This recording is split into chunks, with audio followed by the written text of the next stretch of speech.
রাতের অরণ্য, যেখানে বাতাসও যেন ফিসফিস করে সতর্ক করে দেয়। ইট কাঠ নয়, এই ঘরটা বানানো রুটি আর কেক দিয়ে, স্বপ্নের মতো, কিন্তু ভেতরে লুকানো ফাঁদ। মিষ্টির গন্ধ যতই টানে, মনে রেখো, সব মিষ্টির আড়ালেই শান্তি থাকে না। গভীর অরণ্যের মাঝে এমনই এক জাদুর ঘরে আটকা পড়েছিল দুই ভাই বোন, আব্দুল্লাহ আর হাবিবা। আর সেই ঘরের মালিক এক দুষ্টু ডাইনি।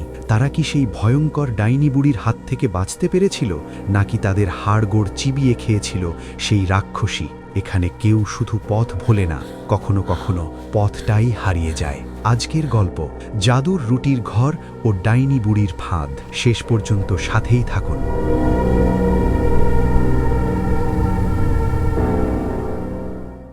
বনের ধারে থাকত এক কাঠুরে আর তার দুই সন্তান আব্দুল্লাহ ও হাবিবা। অভাবের ভারে তার কাঁধ নুয়ে যেত প্রতিদিন। টেবিলে খাবার নেই, শুধু নীরবতা। তাদের মা মারা যাওয়ার পর কাঠুরে আবার বিয়ে করে, কিন্তু নতুন মা ছিল ভীষণ নিষ্ঠুর। সে বাচ্চাদের দু চোখে দেখতে পারত না। শোনো, ঘরে আর একদানা খাবারও নেই, আমরা না খেয়ে মরতে বসেছি। এই আপদ দুটোকে আর কতদিন টানবো? কালই এদের বনে রেখে এসো। এ তুমি কি বলছো?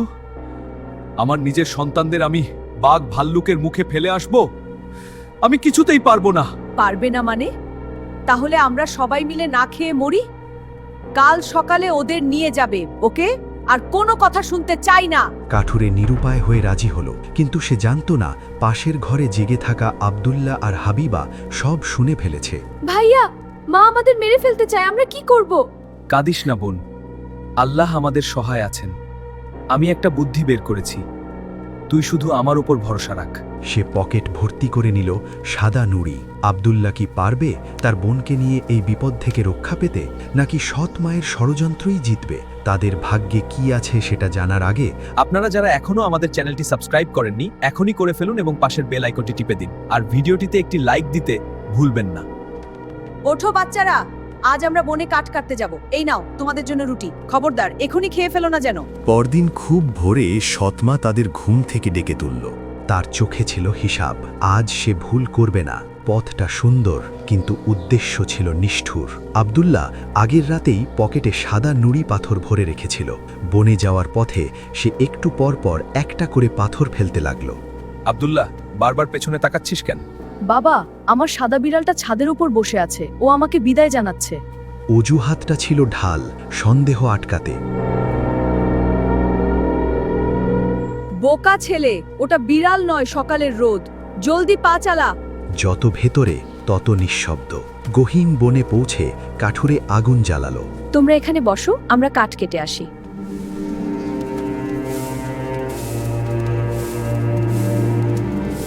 কথা ছিল ফিরবে, কিন্তু তারা আর ফিরল না। রাত নামল, বনটা যেন আরো ঘন হলো। হাবিবা ভয়ে কাঁদতে লাগলো। ভয় নেই বোন, দেখ চাঁদ উঠেছে। চাঁদের আলোয় আমার ফেলা নুড়ি পাথরগুলো চকচক করছে। আমরা ওই পথ ধরেই বাড়ি ফিরব। নুড়িগুলোই হয়ে উঠল পথ নির্দেশ। তারা যখন বাড়ি ফিরল, সৎ মা রাগে ফেটে পড়ল। সৎ মায়ের চোখে ছিল আগুন, কিন্তু কাঠুরে মনে মনে খুশি হলো। ফিরে পাওয়া মানে দ্বিতীয় সুযোগ। কিছুদিন পর আবার অভাব দেখা দিল, আর সঙ্গে ফিরল ফন্দি। সৎ মা আবার ফন্দি আঁকল। এবার সে দরজায় তালা দিয়ে রাখল, যাতে আব্দুল্লাহ পাথর কুড়াতে না পারে। হায় আল্লাহ, এবার তো পাথর নিতে পারলাম না। নতুন উপায় চাই। পরদিন সকালে আব্দুল্লাহ নুড়ি পাথর না পেয়ে তার রুটির টুকরো গুঁড়ো করে পথে ফেলতে ফেলতে গেল। এবার পথটা আগের চেয়েও ভারী। সে ট্রেল বানালো, কিন্তু ট্রেল ছিল নরম। বনের ক্ষুধাও অপেক্ষা করছিল। সে জানত না বনের পাখিরা সেই রুটির গুঁড়ো খেয়ে ফেলেছে। এবার সন্দেহ নয়, এটা ছিল পরিকল্পনা। ভাইয়া, চাঁদ তো উঠেছে, কিন্তু রুটির গুঁড়ো কোথায়? আমরা পথ চিনব কি করে? পাখিরা সব খেয়ে ফেলেছে বোন, আমরা পথ হারিয়ে ফেলেছি। 3 দিন ধরে তারা বনে ঘুরল। কুয়াশা আর একই রকম গাছ দিক নির্ণয়ে ভেঙে দেয়। ক্ষুধায় তাদের প্রাণ যায় যায় অবস্থা। হঠাৎ তারা দেখল অদ্ভুত এক সাদা মায়াবী পাখি। পাখিটি তাদের পথ দেখিয়ে নিয়ে গেল এক বিচিত্র কুটিরের সামনে। ভাইয়া দেখো, এই ঘরটা তো রুটি আর কেক দিয়ে তৈরি। জানালাগুলো চিনির। সত্যিই তো। আয় আমরা পেট ভরে খাই, তারপর ঠিক করব কোথায় যাব।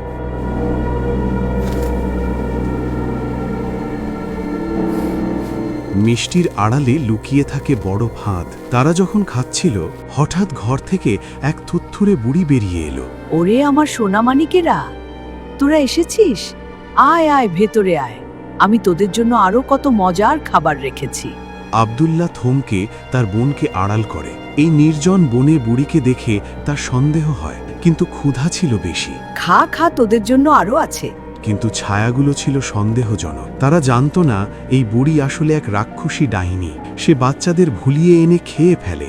ওই হাসির ভেতর ছিল লোভের হিসাব। সেই রাতেই ভাতটা চুপি চুপি বন্ধ হলো। সকালে উঠেই বুড়ির আসল রূপ বের হলো। সে আব্দুল্লাহকে ধরে একটা খাঁচায় বন্দি করলো।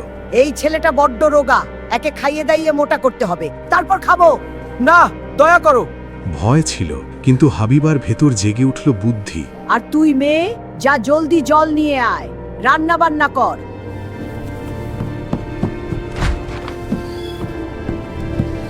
চুলার আগুন যেন অপেক্ষা করছিল।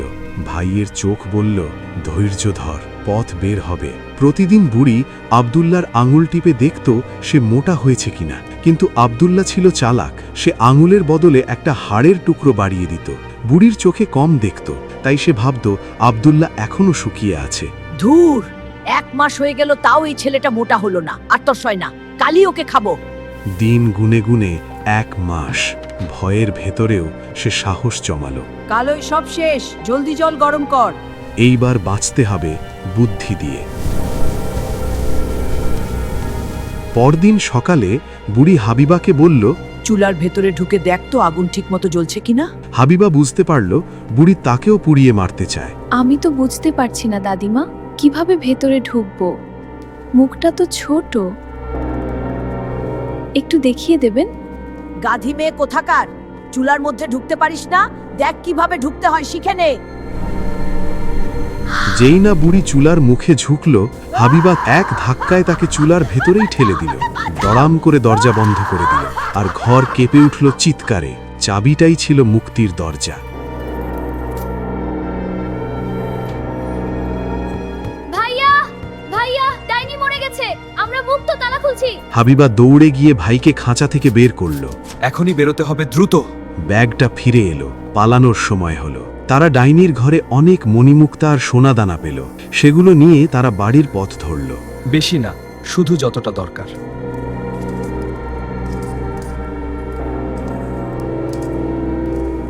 কিছু অন্ধকার নিজেই নিভে যায়। মিষ্টি ঘরটা রইল পেছনে, সামনে মুক্তি। চলো, আলো যেখানে নরম সেদিকে। অনেক পথ হেঁটে তারা বাড়ি পৌঁছালো। এবার তারা হারায়নি। দূরে দেখা দিল ঘর, যেন নতুন জীবন। আমরা বাড়ি পৌঁছে গেছি। তোরা ফিরে এসেছিস? আমি ভেবেছিলাম তোমরা আর ফিরবে না।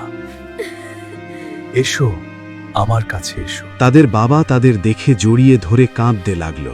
এই আলিঙ্গনে ছিল ক্ষমা, আর ছিল বাঁচার গল্প। ঘরটা একই, কিন্তু ভেতরের ভয়টা আর নেই। আমাকে মাফ করে দে। ওই ডাইনি মহিলাটা মারা গেছে, আর কেউ তোদের কষ্ট দেবে না। বাবা, দেখো আমরা কি এনেছি, আর আমাদের কখনো অভাব হবে না।